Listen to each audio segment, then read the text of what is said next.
This is the IELTS listening test. You will hear a number of different recordings, and you will have to answer questions on what you hear. There will be time for you to read the instructions and questions, and you will have a chance to check your work. All the recordings will be played once only. The test is in 4 parts. At the end of the test, you will be given 10 minutes to transfer your answers to the answer sheet. Now turn to Part 1.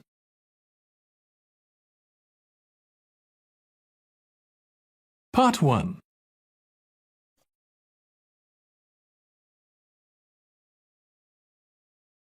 You will hear a woman making a hotel reservation over the phone. First, you have some time to look at questions 1 to 4.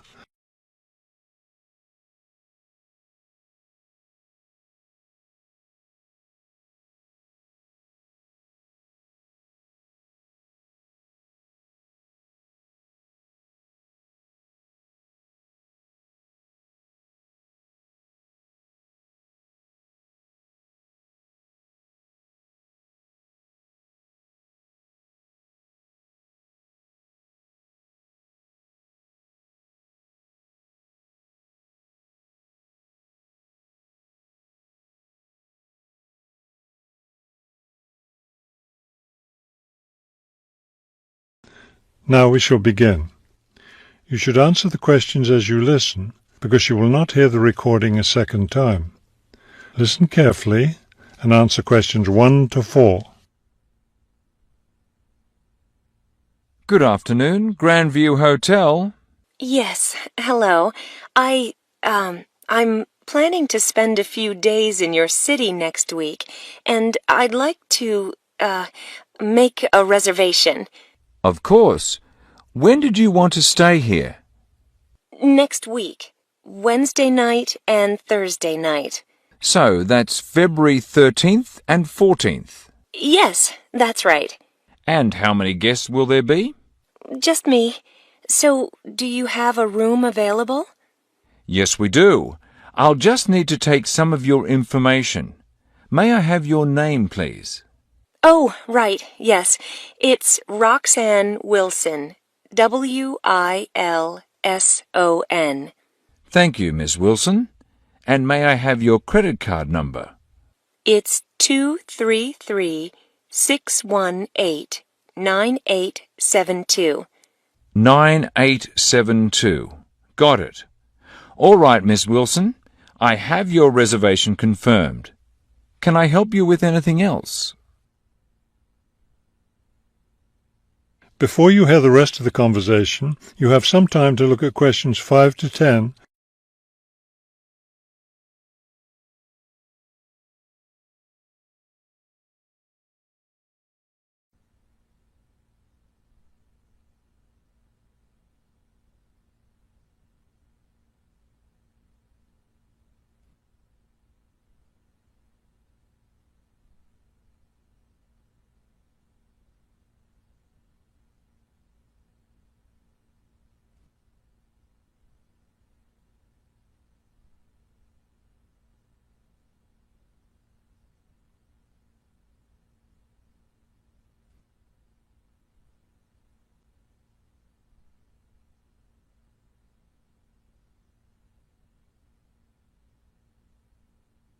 Now listen and answer questions 5 to 10.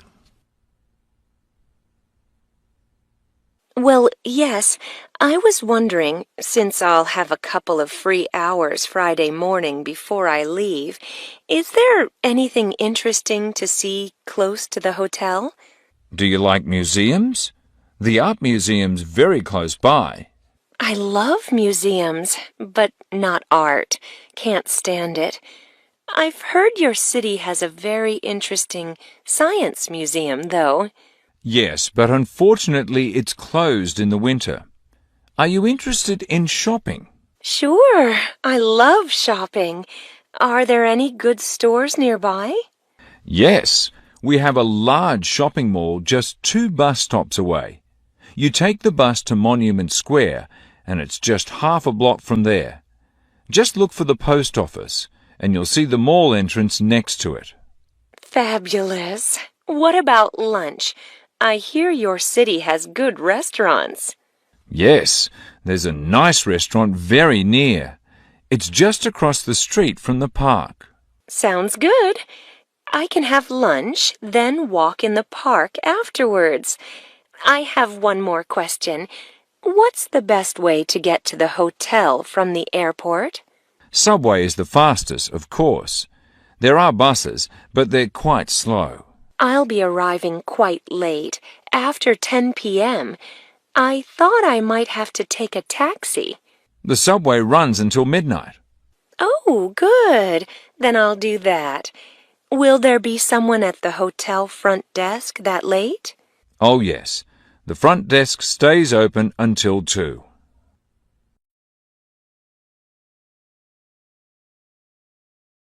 That is the end of part 1. You now have 1 minute to check your answers to part 1.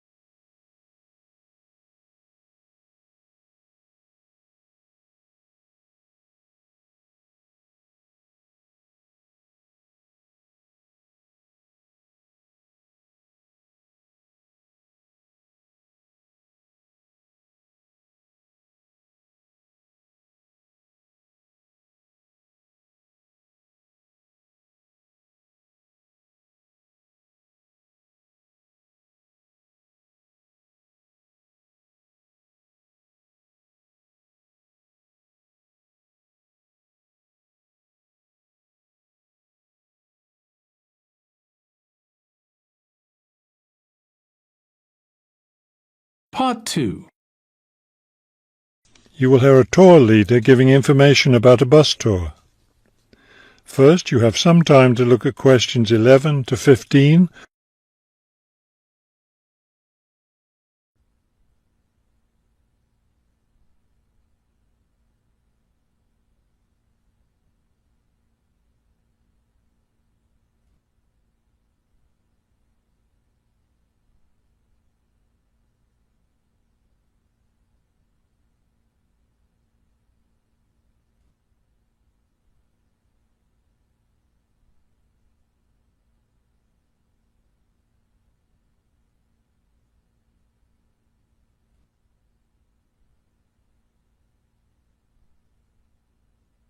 As you listen to the first part of the talk, answer questions 11 to 15. Thank you for choosing City Tours. The reason so many people choose our tours when visiting this city is because you can design your tour to suit your own interests. Your all-day pass entitles you to board our bus at any stop and stay as long as you like at each place. The all-day bus pass costs $18 for adults. Children between the ages of 5 and 12 pay half the adult fare, and children under 5 ride for free. Our buses run every hour on the half hour, starting at 8:30 a.m. Our most popular tour is the Centre City Tour, which goes to all the major attractions in the centre of the city. From the starting point here at the tour bus office, the bus goes to the first stop, Hill Park. As you may guess, this park is located at the top of a small hill. The next stop is the fishing docks. Following that, the bus goes on to the third stop, Bay Bridge, located at the foot of the bridge which crosses the bay. The fourth stop is in the shopping district. Then the fifth and last stop is at Green Street. Before you hear the rest of the talk, you have some time to look at questions 16 to 20.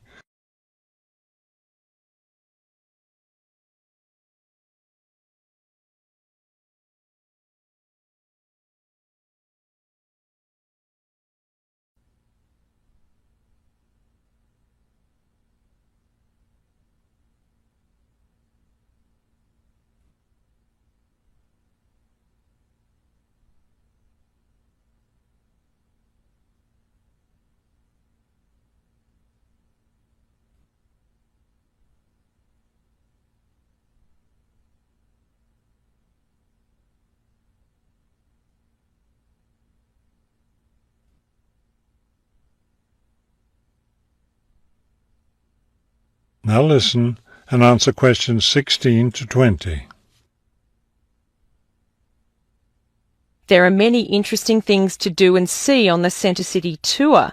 At the first stop, you can enjoy a spectacular view of the bay, the city, and especially of the fishing docks, which are located at the foot of the hill. At the second stop, you can walk around and look at the boats. Fresh fish from the bay is also for sale here, since this is the place where the fishermen bring in their catch. The next stop is where some of the city's finest seafood restaurants are located, so you might want to plan a lunch stop here. You can eat fresh fish here, prepared in the traditional local way. The fourth stop is, of course, where you can do your shopping. Don't miss the opportunity to purchase some of our city's famous handmade baskets. You'll want to take several home as souvenirs of your visit to our city. Finally, at the last stop on the tour, you can visit one of the oldest buildings in our city, the theatre. This building was built over 400 years ago and is still used today as a place to see plays, musicals and other performances, as well as our annual film festival.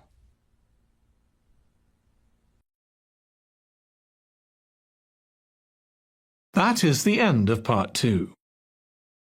You now have 30 seconds to check your answers to Part 2.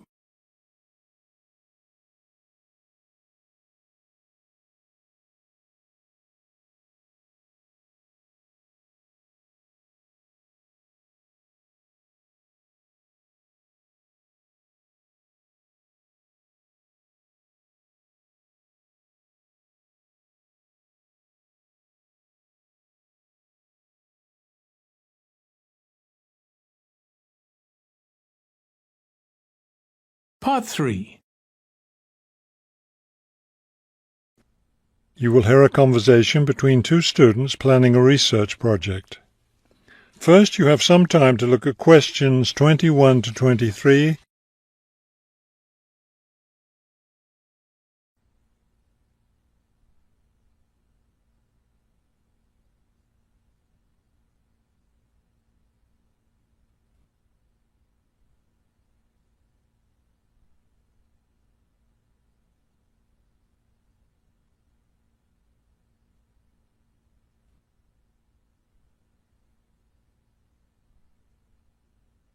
As you listen to the first part of the conversation, answer questions 21 to 23. We'd better start planning our research project because we don't have much time left before it's due. I know, only 3 more weeks. Is that all? I thought we had more time than that. Well, let's get to work then. Okay, so we agreed we're going to interview shoppers about their spending habits. Did we decide to conduct our interviews at the department store?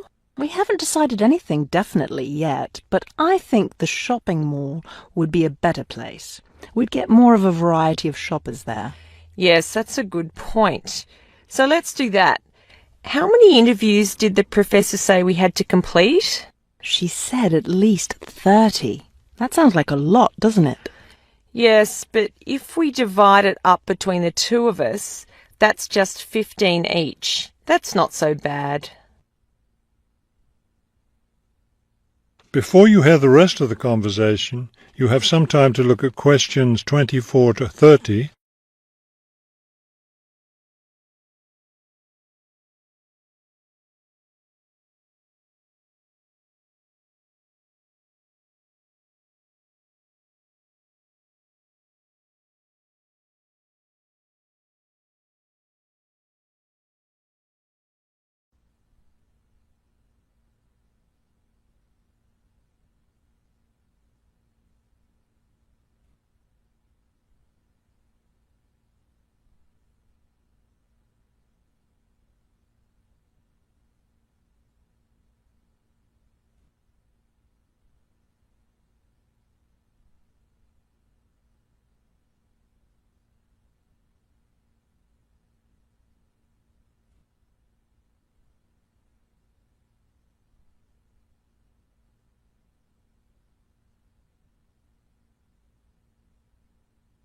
Now listen and answer questions 24 to 30.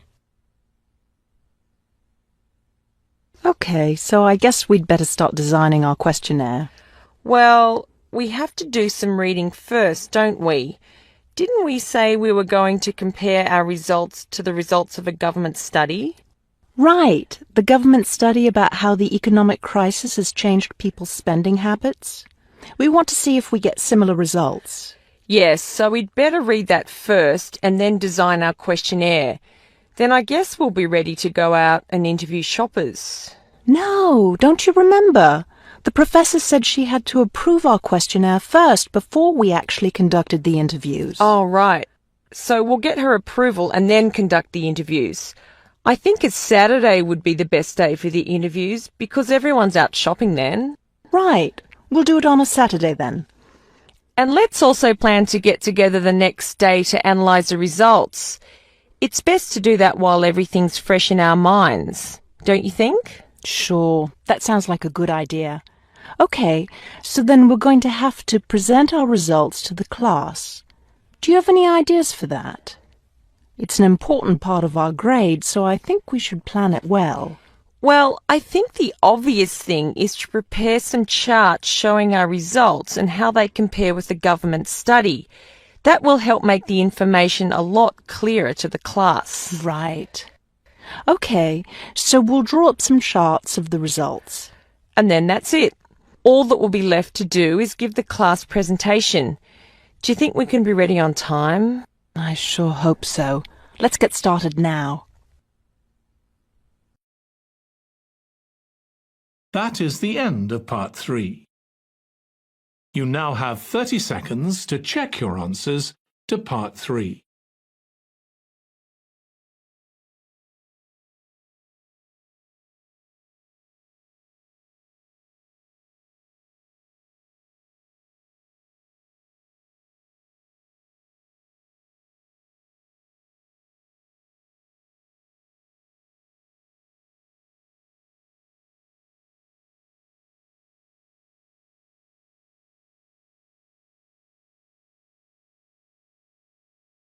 Part 4. You will hear a professor give a lecture on Louisa May Alcott. First, you have some time to look at the questions 31 to 40.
Now listen carefully and complete the timeline in questions 31 to 40.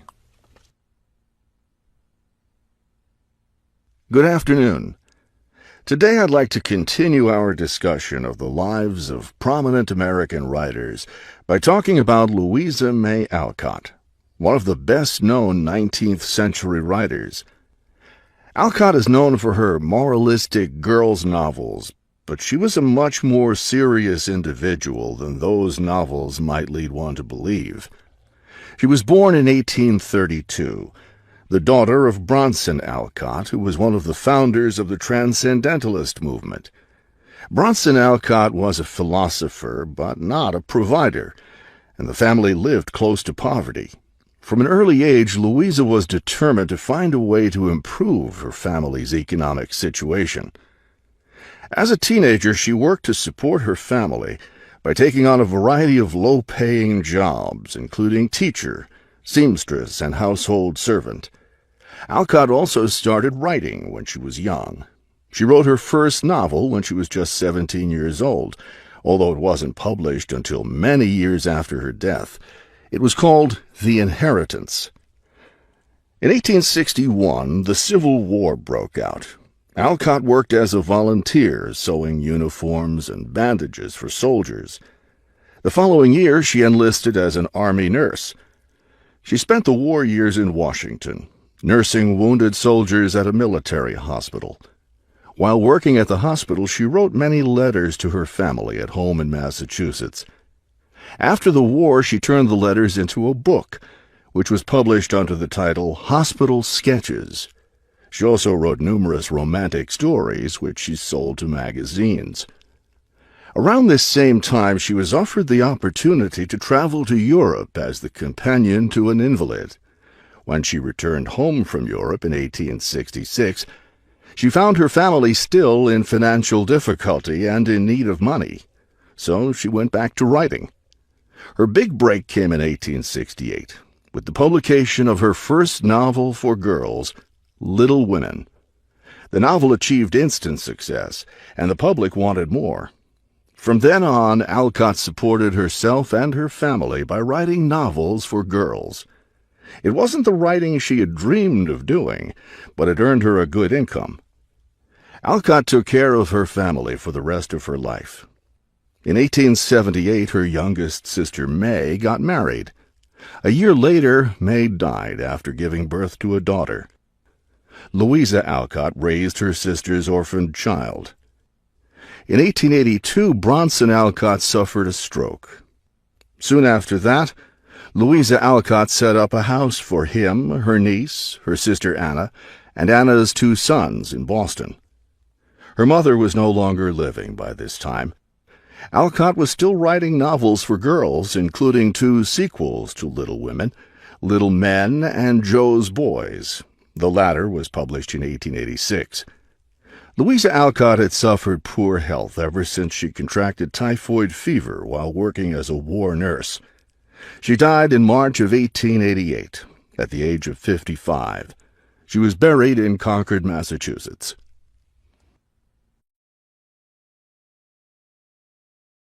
That is the end of Part 4. You now have 1 minute to check your answers to Part 4.